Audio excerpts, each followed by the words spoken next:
Thanks, guys. Like I said, my name is Ty Zinn. I was a former prisoner of the failed U.S. war on drugs, and since I got released, I've always been blogging about the tools, the techniques, the strategies, and the technologies that's available to help people find freedom in their lives. And when I encountered Bitcoin, it was one of the most revolutionary technologies that I've ever ran into. I missed the dot-com boom, and this is so amazing to me that I've pretty much devoted my life and my spare time to promoting Bitcoin to the public, okay? I come from a sales and marketing background. I do not come from a technical background, so I would try to keep this presentation as non-technical as possible. We're going to talk about how to eliminate the two biggest hurdles to mainstream adoption of Bitcoins and altcoins. And by the way, if you guys see my name tag, I also represent the Next community. And so I'll be using them as an example, and I'll be using other altcoins as examples of how to get the mainstream public to adopt your coin. All right? The purpose of this presentation is to gain mainstream adoption of Bitcoin and alternate cryptocurrencies. We have lots of technical people, but there's not enough sales and marketing people in the Bitcoin community. Would you guys agree on that? I mean, like, you talk to everybody here, and they know how to write code, probably except for me. So what I would like to do is I like to contribute to the Bitcoin community by offering my sales and marketing background so that we can get widespread adoption so that it can benefit everyone, so that everyone is doing what they're good at, all right? Today's objective is to identify the two biggest hurdles. Since I only have 20 minutes, we're just going to go over the two biggest hurdles that prevents Bitcoin or any cryptocurrency from being adopted by the general public. We're going to learn some simple sales and marketing techniques to get people to understand and adopt Bitcoin and the altcoins, and we're going to gain mainstream adoption of Bitcoin and cryptocurrencies, all right? So I'm going to fly through these very quickly. If you have any questions, just keep it, and at the end of the 20 minutes, I'll have 20 minutes to answer your questions, all right? Here's my marketing beliefs, guys, that mainstream adoption of Bitcoin will happen at the grassroots volunteer level, like what we're doing here. It's not going to be done by do not waste time seeking government permission and government approval. You're going to get gray hair before that happens, okay? Avoid advice from someone with no Bitcoins. That's very important that when you talk to someone and you get someone to help you promote Bitcoins, make sure they buy, sell, trade, or own Bitcoins. That's very important. What are these two nasty hurdles? These nasty two hurdles are, one is confusion, and number two is user-friendliness. Now, a lot of you guys in the audience may be technical, so when I talk about these things, it may just go right over your head because you might think, well, what's so confusing about Bitcoin? What's so user-friendly? You download the blockchain, you wait a few days, when it's done, you use it, right? So that's what I'm going to cover, and I want you guys, the technical people in the audience, to look at, I am one of your users. I am the classic user that is not technically inclined. So look at me as your prime candidate as you guys create these altcoins and Bitcoin softwares and services. Look at me as the common user right here, okay? So where are we going to get the answers to these challenges, right? There's an old saying in somewhere that says that a smart man learns from his own mistakes and a wise man learns from other people's mistakes. So what we're going to do here is we're going to learn the mistakes of Bitcoin. We're going to learn the mistakes that Next made from Dogecoin, Dogecoin, Ethereum, Mt. Gox, and we're going to learn from the mistakes that today I added that the Texas Bitcoin Conference made, right? So that we can eliminate that. The first nasty hurdle is confusion, right? And just remember, guys, nothing kills adoption faster than confusion because a confused mind cannot make a decision. When somebody's confused as what Bitcoin is or what Next or Dogecoin is or any of that, what happens is the easiest thing to do is just let it go and not deal with it, okay? So the other thing, too, is that people are lazy to think for themselves. So if you come out with an altcoin or you come out with a service or a client or anything where people have to do a lot of thinking to adopt it, you're going to be at the losing end, okay? You're not going to get widestream adoption. You want to make it as easy as possible so that it's a no-brainer for people. People like to follow. They don't like to lead. If you look around, even when you come here to the conference, everybody's looking around to see where everybody's going so they can follow along. That's natural. When you go to a restaurant to eat with your friends, you look at each other, ask, what are you going to eat? Where do you want to go to eat? What movie do you want to see? It's natural for people to want to follow. So whenever you come out with something that's new for Bitcoin or for a altcoin, make sure you make it so simple for people to follow, right? And I put an example here about the rooms. You know, on the website, they have room A, B, C, or D for the Texas Bitcoin Conference. And then when you get here, the rooms are labeled 201, 202. You know, like, what was wrong with just using the room number? Right? So sometimes the easiest thing to do is the easiest thing to do, right? So common confusions about Bitcoin, so let's clear that up. This is the most common question that you run into when you're trying to promote Bitcoin to the public or any cryptocurrency. What is Bitcoin? You can tell them that it's a public ledger and it's got this cryptographic hash. You know, you can use all these words that no one can pronounce, but I found that the easiest way to explain to people is that Bitcoin is a money transfer payment network. It's like a highway, right? And the rules and the regulations that govern that highway is also called a Bitcoin. And the vehicles that travel through that highway or that network is also called a Bitcoin. And it's very simple. And if it goes any further than that, just tell the person or your audience or your customer, it's not necessary. When you drive a car, you don't need to know how the transmission works. All you need to know is how to just put it in drive and drive. Okay? Now, the other thing too is that it's important that you relate Bitcoins to something that people are familiar with. So one of the things that we do in sales and marketing is that when we come out with something that is a new product or service that people don't understand, what we want to do is relate that to something that they already understand already. So I use the highway example because everywhere you go, there's highways and there's roads. Right? Here's some more confusion about Bitcoin. What is Bitcoin mining? Now, you hear this lots of things about Bitcoin, about making money with mining and everything. And just tell them, you know, mining just means that it's the process, you're processing Bitcoin transactions. And the people who volunteer their computers to process those transactions are called miners, and they get paid for it, right? And the first person to process all the Bitcoin transactions correctly every 10 minutes gets rewarded 25 Bitcoins. Now, that's when people hear that, they want to jump into mining. You got to remind the public that you're using the services at Bank of America, you use services at Chase Bank. You don't run out there and try to process the transactions, volunteer to process Bank of America's bank transactions when you're using that. So you don't do that for Bitcoin either. Let the people who specialize in that do that. And if any of you guys are interested in Bitcoin mining, my colleague is speaking at 4 o'clock in one of these rooms, and he's going to talk about Bitcoin mining. So if you want more information about that, you can check with him. The nasty hurdle number 2 is user friendliness. Now, this is a common thing that I run into on a lot of the forums. The technical people think it's easy, whereas the non-technical people myself think it's a struggle. Like, it took me several days to get the Bitcoin client working. When I installed the next client, when they came out with that coin, it took me several weeks. Now, do you think that the average mainstream public person is going to spend several weeks to learn how to install a software? And you know what it was that caused it to take a few weeks? There was one instruction in the list of instructions that was not necessary in there. So I had to get on all the forums and everything. But now one of the things that the people in the next community have done is that they've listened to the customers, and they've come out with like 7 different clients that's like one-click install. So it's a lot easier now. Like I said, nothing kills adoption faster than confusion. A confused mind cannot make a decision, okay? People are lazy to think for themselves. Show people how to follow. Make it as smooth and frictionless as you can. Matter of fact, if you come out with a new service and you just want to test it, run it by me. You know, if I can't get it through one try, the chances are you probably got to go back to the whiteboard on it, okay? Because, you know, if you can get a dummy like me to do it, to use your product or service, then the chances are the regular public will be able to use it too, okay?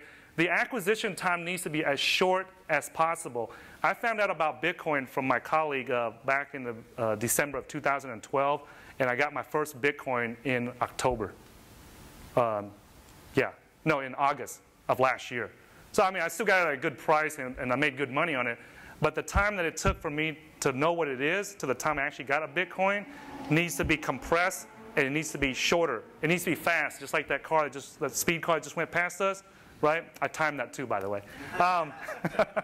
Okay, it needs to be fast, just like that car I just got. From the time they hear what a Bitcoin is and take possession of it, if you have to, just take out your Coinbase wallet or app or your blockchain wallet app and send somebody a millibit, okay? And that's another thing too. Start off with millibits. Don't even go into talking about Bitcoins, all right? Because that just confuses people. It's important that you understand the path of a new crypto user, whether it's a Bitcoin, altcoins such as Dogecoin or Nex or any of that, okay? It happens in 5 steps. Usually, they will have to learn and understand what Bitcoin is. They have to download and install the wallet or the account, acquire some Bitcoins or altcoins, test the new Bitcoins, and watch, rinse, and repeat. Let's take a look at some of these popular coins and their mistakes, all right? So when we learn and understand about Bitcoins, right, you don't want to make it confusing for the public. One is like Mt. Gox, like magic the what? Like the first time I heard Mt. Gox and what it was, I tried to repeat it like 24 times to remember what it stood for, right? What was wrong with just getting Mark Karpeles, that chump, you know, from getting a name that just said BitcoinExchange.com, right? That was something that was suggested by the Mad Bitcoins guy, right? BitcoinExchange.com. Wouldn't that be a lot easier so when people log on or they hear about it, they know what it is? So make things simple for people to understand. When Nex first came out, it was the first second generation altcoin that had its own source code. It didn't just copycat Bitcoin, right? And to make it unique and different, they decided to call it Nex instead of Nextcoin. But the website that you go to is called Nextcoin. So you see the confusion, guys? So do not do that whenever you deal with it, okay?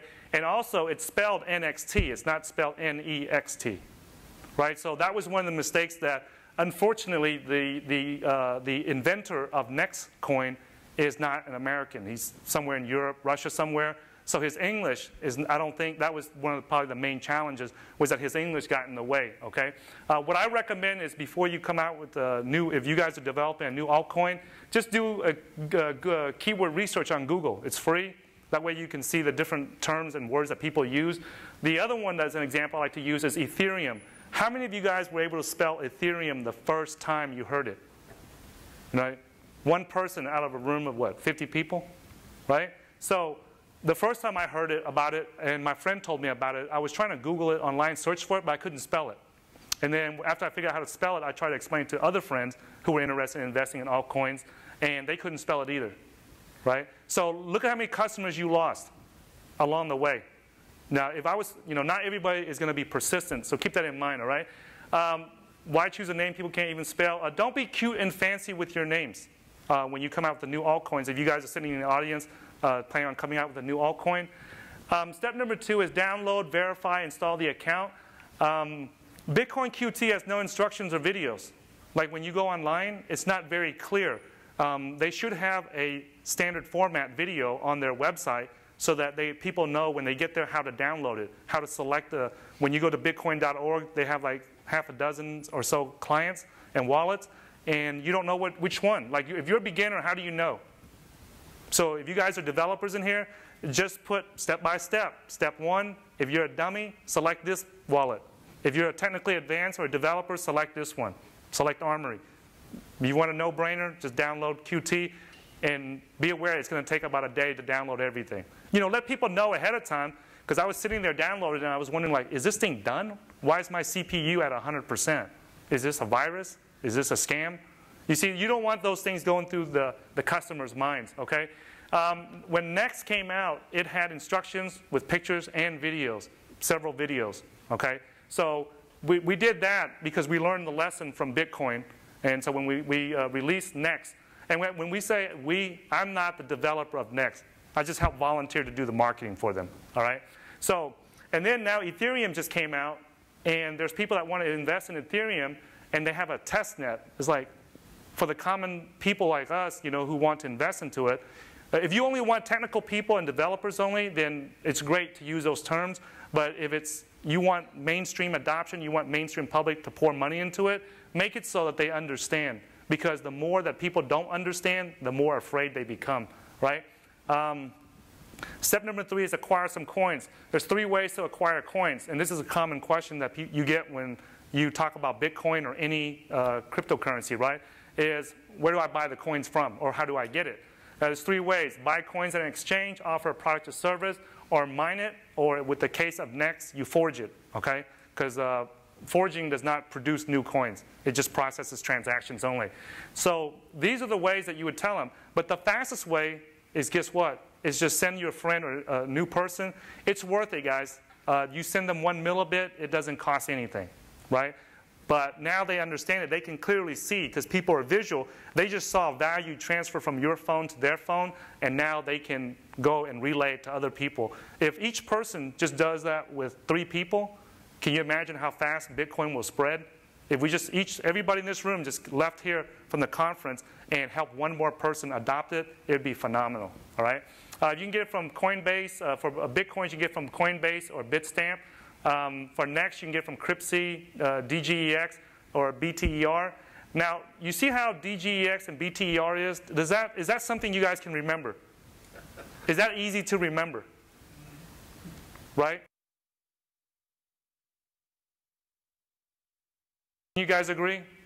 If you guys walked out of here and you wanted to get some Next coins, wouldn't it be easy to remember nextcoinexchange.com or .org versus DG what? Or BT what?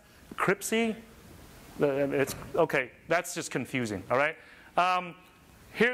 Since I'm from the Next community, here's an easy way, and I'm doing this as a test so I can share it at the next conference, right? If you go to prisonerfreedom.com, 2014 Texas Bitcoin Conference, there's a video there that explains to you how to download the Next client. And if you leave a comment there with your Next account number, I'll send you 4 or 5 Next coins to activate your account and get started. I want to do a test to see how easy it is to implement so that I can share it with other people. All right? The other thing, too, is test the new coins. Send the Bitcoins back and forth. When you guys receive the Next coins from me, send it back. I'll send it back whichever way so that you can see how it works. All right? My first Coinbase experience, I put in, I think, I bought like 10 Bitcoins, it's a few $1,000, and I tried to transfer those Bitcoins to my personal account, my personal wallet, and I waited, I tried to log in. I logged in like 2 or 3 dozen times. It never went in. It sent me text messages. I put it in. Nothing worked, and it was frustrating. I thought they had ripped me off, okay? And then several days later, I tried it again, and once again, it didn't work. So it took like the 3rd time before I was able to access the account and transfer my Bitcoins to me. And so you don't want that user experience, especially after someone just spent several $1,000s with you as a customer. How could they have eliminated that? But instead of just fixing the problem, if you are creating something new for Next, for a Bitcoin or any coin, just put a note right there. Hey, when you transfer, when you log in, we have issues. It might take you several attempts, right? Have a video, explain what happens. How hard is that, right? So the Next community generosity makes it easier to adopt. We had when I got into it, they had lots of people that as soon as I run into problems, they would get online, help out, send me some test coins, some actual Next coins so I can test it, make sure my client was working. That's why I'm returning the favor now. So step number 5 is watch, rinse, and repeat. Just do those 4 steps again, and it's very easy. The good news is that it can only get better. It's not going to get worse. Every day, every altcoin, Bitcoin, everything is getting easier and easier. All right? Avoid this like the plague. Avoid technical terms. Terms such as cryptographic hash, Merkle tree, or mini tree, or any terms that, if you're a developer and you know that that's part of your field, don't use it with other people. Just use regular terms, all right? Most people, and the other thing too, like when you're making the clients and you're trying to exchange, they use the bid, the ask, all that. Nobody knows what that means. Just use wanted or for sale. It's easy. Everybody knows what a wanted sign means. Everybody knows what a for sale sign is, all right? Most people don't understand money. That's one of the problems you're going to run into when you try to explain Bitcoins to people, is that they don't even understand money, how fiat money comes about, how it works or nothing. So you run into that challenge of wanting to educate them about how fiat money works so that they can understand the benefits of Bitcoin. Don't waste time doing that. Okay, if they're 30, 40 years old already and they don't know what it is, you spending 5 minutes is going to get them to understand it, right? The easiest way is just to hold the phone, shoot it to them, and transfer it back and forth and show up. There, it's easy. You see that? If you have a friend in Cuba or Iran right now where you can't send them money because they're not a U.S. ally, look, you can send it to them. No one can stop it, nothing, okay? So no conspiracy theories, anti-government, cute and fancy stuff. All this stuff, right, just scares people. When you talk about, oh, this is anti-government, you know, the government has no control over this, you know, you're just scaring people because you don't know. Most of the public, they enjoy living in America. They enjoy having freedom. So telling them that, you know, talking bad about their government, that's not a good thing, all right? Like I said, cute and fancy, none of that. Focus on the benefits of the consumer, all right? Not to another technical person, all right? So I think my time is up. So any questions on how to market Bitcoin or your products or services in the cryptocurrency world? I'll take questions. And let's give Ty a warm round of applause for his presentation. All right. Thank you. All right. Any questions? Yeah. He's going to walk around with the mic and get him. Yeah. Howdy, I'm Chris. And talking about learning and understanding Bitcoin, take my mother, for example. She'll go to the store, buy her milk, use a check. She doesn't know how the bank clears, doesn't care. Yeah. Disclosure, I don't own a Bitcoin. Yeah. But what are the the different generations between my mother using a currency she doesn't understand and me adopting, you know, this, which I don't think I'd be incapable in installing a wallet and that sort of thing. But what would make me use that the way she goes to the store and buys milk? Okay, so your question is how to get your mom to be able to use something like Bitcoin? Well, more about the generational differences. She's transacting, doesn't know how it works. I would be using Bitcoin or AltCoin or whatever.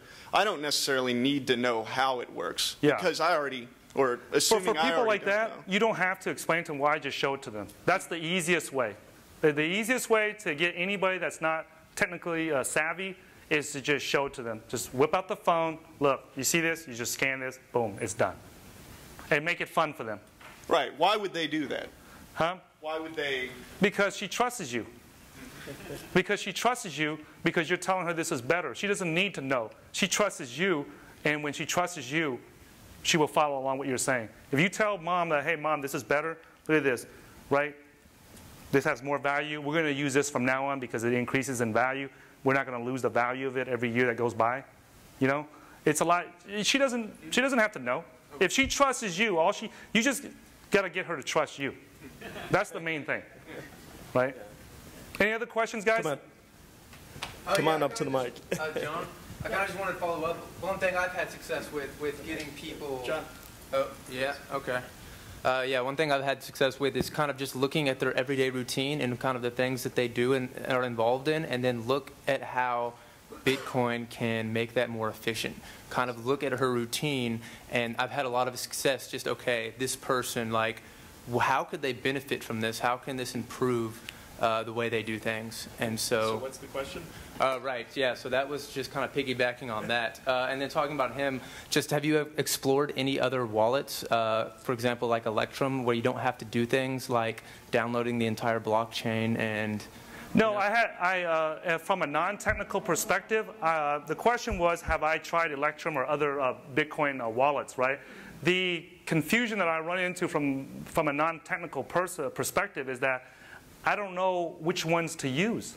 The reason why I chose Bitcoin QT was because that was the original one, supposedly, that Satoshi created, and that's what the development team has created. So I figured I'll go with this one. So there's no instructions on there that say, or at least it's not clear as why I should use the other one. So when you mentioned about Electrum, I have not tried it. I have not tried Armory because I don't know what they're for. And I don't want to risk losing thousands of dollars of Bitcoins that I know is secure inside Bitcoin QT to risk using another client that was not developed by the original creator. So I'm just giving you a user's perspective. Whether it's right or wrong, that's what you got to fit. Sometimes you, as a developer, I know that you guys are always, I heard Gavin Andreessen on YouTube say that every day he's looking to make the code more efficient, right? And it's true, and I'm glad that he's doing that, but sometimes you have to balance the efficiency of the code with the user experience on this side. If you're a good coder and you're able to make very efficient code, but it's a pain in the butt for the user to adopt it and use it, that efficient code is not useful. If you can make the code where it's secure and it does the job, but it may take a few more lines of code, but the user experience is frictionless and there's no friction in the way, that, I believe, is much more useful. So Does that help answer your question about why I'm not using Electrum or tried it? Right, it does, yeah. Okay. Any other questions, guys? It doesn't have to be about Bitcoin. It Right can be here. Yes. Hey, Chad Creighton, freecryptoreport.com. Hey, my question to you is, on the sales and marketing perspective, do you think that the number of altcoins is affecting kind of the overall sales and marketing for? Yes. Yes. Okay. The question is whether or not the mass proliferation and abundance of altcoins is hurting Bitcoin. The answer, in my opinion, from a sales and marketing perspective, is yes. I know that Andreas Antonopoulos next door says that it's good for the community and everything, but I believe that from a sales and marketing perspective, the number one thing that kills adoption is confusion. So when people look at the market and they look at, okay, there's Bitcoin, but then there's Dogecoin, there's Nextcoin, and there's Litecoin, and there's Peercoin. Like, what is the difference? And if anybody can make a coin, what's to say I can't do it? So it does create that, you know. And I believe that, in my opinion, from a marketing perspective, the people who have a developing background to jump on one of the Bitcoin development projects, that's going to move it forward instead of trying to come up with your own coin. Okay. Here's the follow-up. Is there a way, now, I'm a big freedom guy, I love the fact that we have so many altcoins, yeah. But is there a way that we, I think, in your opinion, is there any way where we can try to talk the community into kind of driving toward a general altcoin? Yes, I've thought about that, and I've tried to brainstorm about that on how to get all these guys. You know, they all have talent, but it's one of those situations where everybody that's developing these altcoins is digging their own water well, and it's only an inch deep. Whereas if we can combine all our efforts, right, our marketing efforts, our promotion efforts, and our development efforts, we can dig the well a lot deeper, wider, and faster, and reach water and success much faster. So that is a problem. And right now, the only thing that I see that's going to kill off some of these is that it's the one that what do you call that? It's through an attrition process to where what happens is, I don't know if you guys are aware of this, but the guys that know how to code and code well, they're migrating from one altcoin to another because they're getting paid to do it. So they get a paid initial sum for development, and once the code develops, it's launched, and the price rises, they get their paycheck, and then they move on to the next altcoin. And one of the things that I like with this new Ethereum project, I'm not promoting it in any way. I'm just saying that the strategy that they use to prevent that nonsense is that they have some method to where they lock in to where you're not able to get away and get rid of your initial investment to allow time for it to grow and develop. And that, I think, is one viable approach. So, any other questions? Any more questions? It can be about anything about that related to sales and marketing, guys. Let me get him first, and I'll come back to you.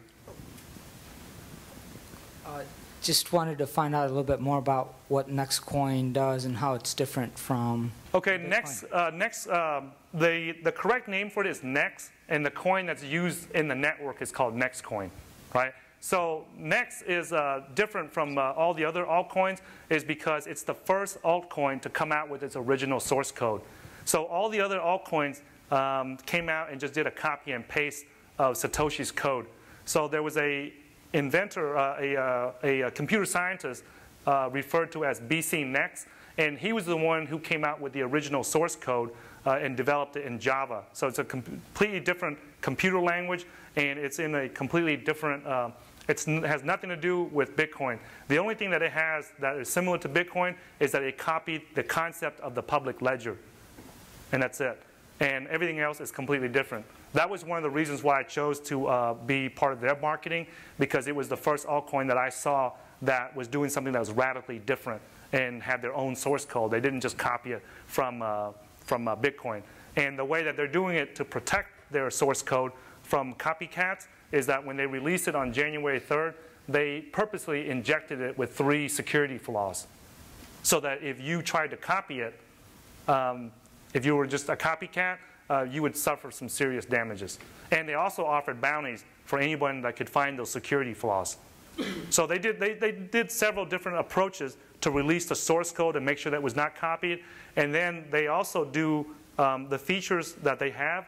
they make sure that it's several features ahead before they release the one. So before they release, 0.3 or however the source codes are labeled, before they release 0.3, they already have 0.2 done. And then before they release 0.3, they have 0.4 done, and so on. So they're always a couple of steps ahead of the copycats, right? So.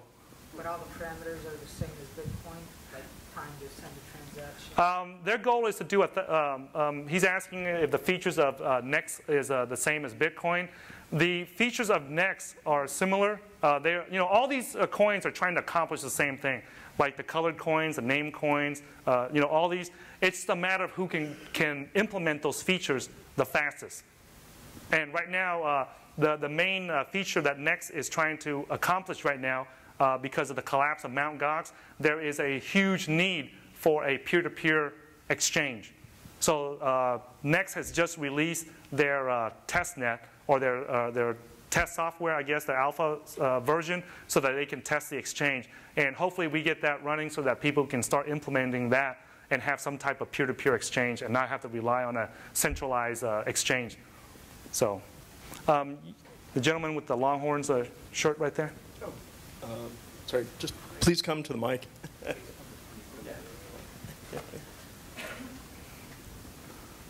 Okay, so marketing online specifically is especially about testing and optimizing. Can you talk a little bit about the systems you have in place to track and test these processes? Yeah, so that's a really good question. If you guys will notice here at prisonerfreedom.com/2014 Bitcoin conference, so one of the ways that I wanted to test for the marketing, because we want to make sure it's transparent and so that everyone can see it, so when I talk about it at the conferences, everyone can track it. One of the things that we do is I volunteered to use my personal Next coins and the ones that were donated to me for this test. So what happens is when you guys go there and you download the client or the wallet and install it and leave your account number, I'm going to send you some Next. Now, the rest of the Next community and everybody else in the world can log on and look at the blockchain, the Next blockchain, and view where I'm sending those Next coins. So I'm purposely sending 4 coins as a test, because it costs 1 coin for the transfer fee right now, and 4 the actual. So now when you go there and you see it, you can log on there, look at the blockchain and see where I sent it to, and see if it actually worked. And the people that are watching at home right now, when they see this video, they will test it out also, and then everyone can see it, so that when I talk about it, you can actually track the numbers. Because I want the marketing efforts that we do at Next to apply to everyone. There's no need to reinvent the wheel. If we do something that's successful, I want to make it as transparent, as clear as possible, so the rest of the community can benefit from it also. So these are just the early stages of testing. So if you have some ideas for other methods, I'll be happy to implement them if I can. Okay. Any other questions, guys? We still have 7 minutes of Q&A if anybody's got any more questions. Don't be bashful. I know some of you guys have products and services here you guys want to grow and expand on. Yes? I know it's probably a stupid question. Please come to the mic. Okay. I'll just repeat the question for him. Yeah, go ahead. Yeah. Can you explain proof of work? Proof of work? Yes. And proof, okay. Versus proof of stake. Okay, that is a very, I'm glad that you brought that up. I had some bonuses here in case, right? In case I had time, right? Bonus nasty hurdle, objections, okay? When you come out with your product or service, you should anticipate in advance what the objections are going to be. So one of the things that Next, the objections that we ran into with Next is that there's no mining. There's only forging, there's no mining. And the difference is this, forging does not produce new coins. So 1 billion coins was created from the day the source code was released. And there was an IPO basically, and if you sent in your Bitcoins, then you got X amount of that, a certain percentage, depending upon how many Bitcoins you sent in to the inventor. Now, how many of you guys think that that's risky? Sending it to some guy in Russia somewhere or anything, send your Bitcoins? Everybody agrees that's risky? And if you were willing to take that chance, shouldn't you be rewarded? Okay, so now those original 73 people that sent their Bitcoins in to get the software, the original source code developed, right? They got a portion, their percentage of the 1 billion Next. All right? So because of that, a lot of people assume that it's pre-mined, even though there's no mining involved. Okay? There's only forging.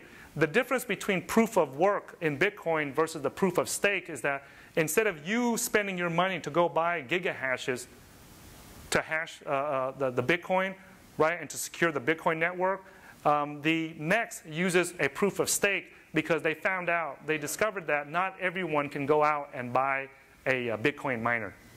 Can anyone here afford a $4,000 or $5,000, $20,000 Bitcoin miner?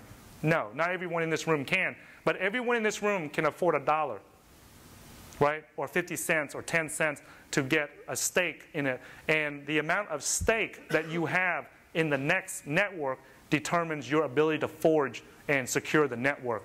And you get compensated for the transaction fees. Now, once again, as I mentioned earlier about Bitcoin mining, if that's not your specialty, you should not worry about that. Okay? If securing the network if security is not your area of expertise, leave that alone to the people that are good at it. Okay? And just be a user. Okay? And so basically, proof of work depends upon how many gigahashes you have, and proof of stake depends upon how many coins you have. Now, a lot of people complain they don't like that because they feel it's pre-mined, but you are going to spend money to buy those gigahashes. Or you can spend money to buy the coins. More gigahashes you have over here, the more mining ability you have. The more coins, NEX coins you have over here, the more that you can forge. Does that help answer your question? Yes. Okay. No, I like that concept. All right. So it makes it a lot fairer. A lot of people don't think it's fair because they're just strictly there to mine the coin. And we did not want a group of people to run over to NEX, mine it, and then as soon as Dogecoin comes out, take all their equipment and things to go run over there and mine that, and then a new altcoin comes out and take all their hardware to go over there and mine it. We wanted a more stable and secure network, so because a new altcoin comes out, you're not going to take your million NEX coins and run over there and try to mine them. It's going to be used here to mine and it can be done on a computer, it can be done on a regular smartphone, it can be done by anybody. The purpose of the proof of stake was to eliminate a centralized mining process or a centralized area where they secure the network. So now everyone across the NEX community can secure the network no matter what type of computer or hardware that they have. And we've got about 2 minutes for one last question. Well, I will forego the original question I have just to get a peripheral question answered, which is, could you explain foraging as opposed to, I mean, what does that entail? Okay. NEX has a unique feature called transparent forging, and it was invented by the inventor BC NEX. And transparent forging, what it does is completely different from the mining, the way that it secures a network. And keep in mind, guys, I am not a technical person, but it was explained to me in this manner in non-technical terms, is that the randomness, it has a predictability. So let's say that everyone in here has a NEX client. They are processing and securing the network. However, the transparent forging allows the network to determine who is going to process the next block with a high degree of accuracy. Okay? So let's just say that Roger here in the front, it predicts that his node is going to process the next block. Then what it does is it lets all the other people know to send all the transactions his way so he can process it. So the advantage of that is that it's not having to run out and determine which one. And so because there's a high probability that he is going to process the next block, the orders and the transactions are sent to him. But that is, it's just random. Okay? So that allows it to, the goal of transparent forging is to allow faster transaction speeds. Okay? So right now it takes like less than a minute or something. When you send a NEX to someone, it takes less than a minute. So that's it. Network Thank you, time? Yeah. Okay. All right. If you guys have any other questions, you're welcome to, ask me one-on-one. All right. Yeah. Thanks, guys. Thanks, everyone.